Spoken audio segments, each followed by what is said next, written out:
Brown joins us here on the Luke Thomas Show. So, I mean, there's so many questions here about Dustin I would love to ask, which is, here's the first one. Who do you think he should be fighting next? I mean, if it were me, it's a title shot. In a perfect world, it's Gaethje wins, because that sets up a fight with Gaethje, because Gaethje only has 2 losses, and one of them is not in the organization anymore, and that fight was fight of the year. In a perfect world, that's what would happen. That would be everything going best case scenario. But whoever he fights, he deserves a raise and deserves a lot of money for what he's doing, man. Every time it's craziness, right? Every fight is wild. There's never a boring minute. So I think he deserves $1 million payday. Bare minimum. I mean, that would be selling him short, if you ask me. Yeah. If I know it was kind of put out there, but well, I guess you sort of welcome any fight. But let me ask you this a different way. Do you worry at all a little bit about the damage that Dustin has taken? I mean, he is sort of through these long fights. He still shows up to the next long fight, and he looks great. But at some point, you know, that can't last forever. It doesn't matter how much heart you have. Yeah, this is not good for you. This is why this guy deserves a lot of money.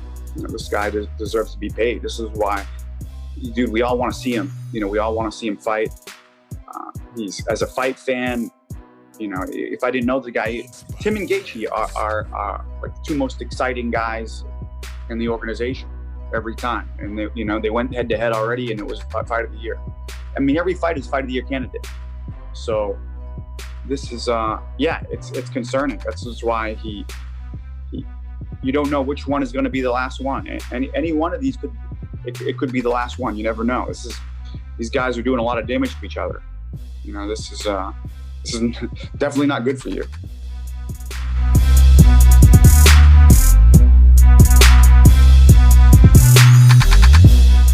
So you're saying you want to see him fight Conor?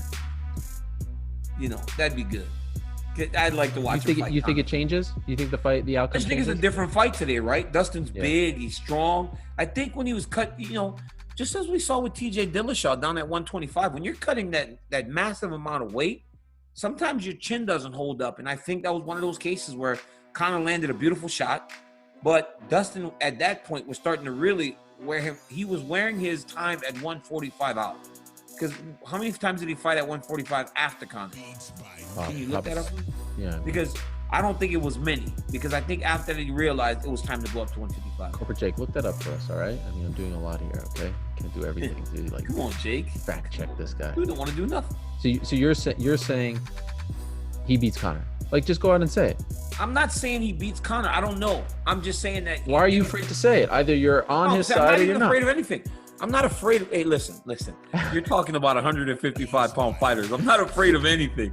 I'm telling you that I don't know how the fight plays out today because I think he's more refreshed, right?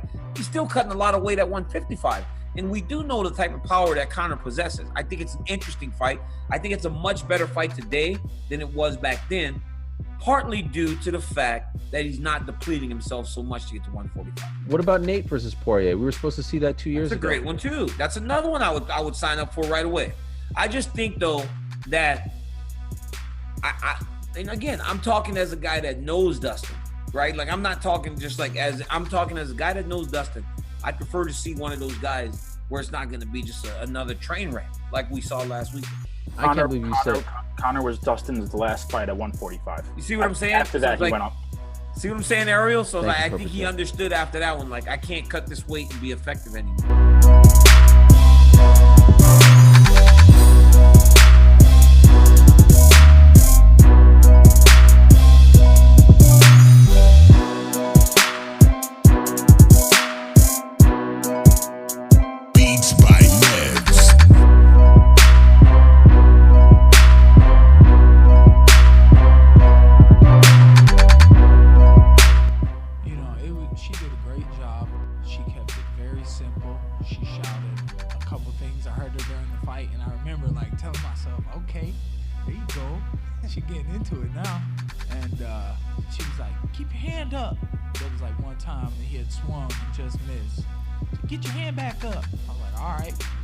And then in the corner, you know, when she was in there rubbing the ice on me, she kept asking me, hey, is this, where do you want, what else do you want, or what can I do?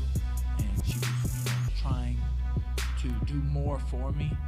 And it was really cool just sitting there quiet and just thinking about how the next round was gonna go. And yeah, I did hear his coaches, and I heard them saying like, I can't think of the word, but they had like secret words for like moves. And then I started figuring out what those were that they were asking for. And around the third round, I heard a couple of things that I heard throughout the fight, and I was like, oh, I know what he's about to do. They said something about razor, and then I realized he's throwing elbows at that time from a distance, and I was like, okay. And you know, I felt like, I remember thinking, man, your corners could be telling you more. Like, they're not telling you enough. You need to do something. Beats by Meds. Hey, Banks. Banks. Put some work last. You get that money today? I got 500, dude.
Is gonna happen.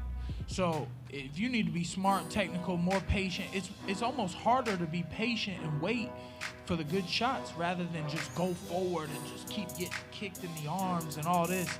And these coaches are like asking for stuff, and they putting guys in positions to, especially heavyweights, walk into shots and get dropped and beat. Like these coaches that haven't even been in the position that their fighters are in.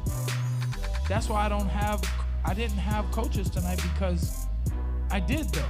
She was perfect because she knows she hasn't been in my position.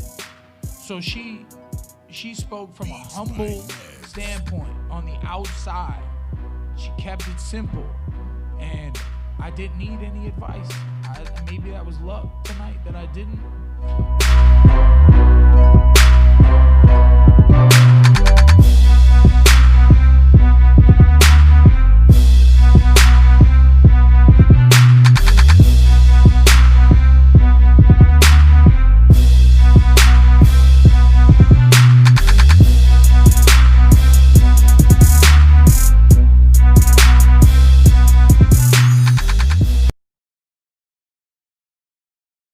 They were asking about coaches, you know, what do you think? When your coaches are yelling at you in the side because they're telling you to do stuff? And I'm like, I wish I could just be like, shut up, yo. Like, they're like, we're both tentative, like trying to get to each other, and you gotta feint.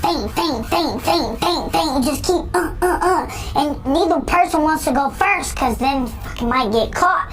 And they're yelling, go Mike, you